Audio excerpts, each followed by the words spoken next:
I'm glad it wasn't that problem. KB3RHR, WA2LBI. Well, Ken, I'm glad you got to tinker with. I'm jealous because I have no time to tinker. I've got a friend of mine locally here, Brian, N3TBW.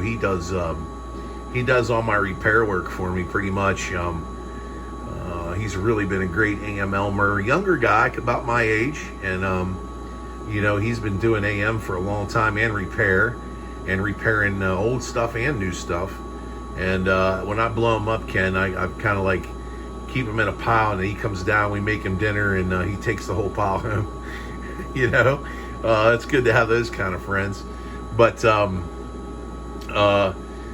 I'm jealous and envious. You know, I wish I had time to sit down and really go through things. I started doing the wood radio stuff, and you know, that started to get bogged down a little bit, and so I kind of quit with that, and then I started in these boat anchors, and I've really tinkered with a few and got a few of them working good, but man, it just takes a long time and a lot of patience, and I guess I've learned that patience now a little bit. But all in all, you know, I just really find myself, you know, if I want to operate, I don't have time to do the repair. So that's what's been going on. Wow, man, I've got proof that you were on AM. That's pretty cool. I'll send it off. I'll upload it to YouTube and send it off to you when it uploads. But pretty cool. And then you can see yourself here on the SP600. A little bit of slot bucket there next to us. I got it down to about 3K, and you're doing well. So that thing's really punching through. WA2LBI KB3RHR over here near Pittsburgh. You know, I was adding this on the wall. I can't remember the last time I would bet that it's at least 10 years since I've been on AM at all. So this is good. I'll have to see what it sounds like. But the fact that you can hear me and you're not cringing, I might actually listen around more in the AM section now. Because typically I just tune by and hear the headset on sideband and keep on going.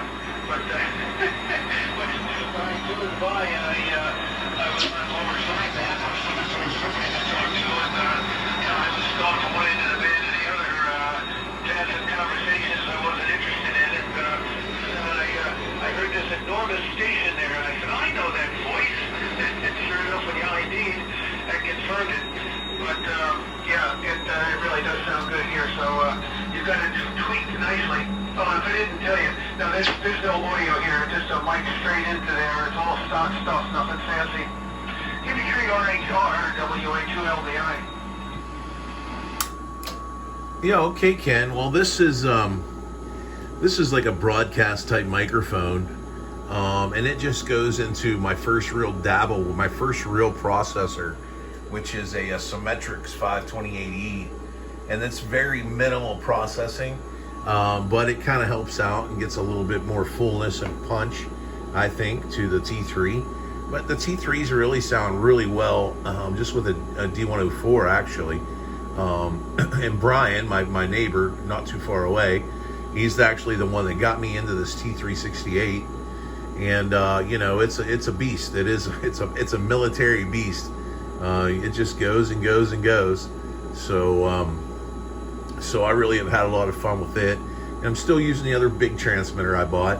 I keep it usually on 160 and 80, and then use this predominantly just here for 40. So and this is I guess this would be the military section, because with the SP600 I also have a R390A stacked up with it, so so I can have two different receivers here, because you know, sometimes, I shouldn't say it, but sometimes, knock on wood, some of them go kapoof.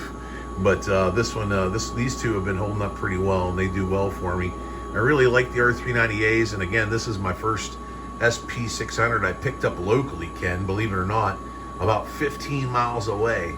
The gentleman decided he was downsizing, and somehow he knew that I was into this old stuff, and I went over, and boom, there it was. So I got a pretty good deal, I think, without shipping. So I always wanted an SP600, so here it sits, and really pleased with it. Love the way it sounds, love the selectivity. And it sounds good to me. So and it's a great band cruiser. WA2LBI, back to you, Ken, KB3RHR. Yeah, I used to have a bunch of old stuff, old large things, and some years ago started out, not shortly, but I guess within maybe 5 or 6 years before I retired, I started shooting really large iron and heavy metal boxes, and I had decided that I would not be able to lift by myself later on, would have to go. So I decided that things like the good old HQ180 and other big boxes were all going to go. So I'm down to smaller stuff now, a couple of E-Jets and a drink line, and I've got an old Yaesu FT102 complete station here with everything. But the other things are what we're doing vintage and smaller. And carried, I guess the largest of the small stuff is probably around 60, 70 pounds, but I guess the biggest stuff that I hauled within the last year or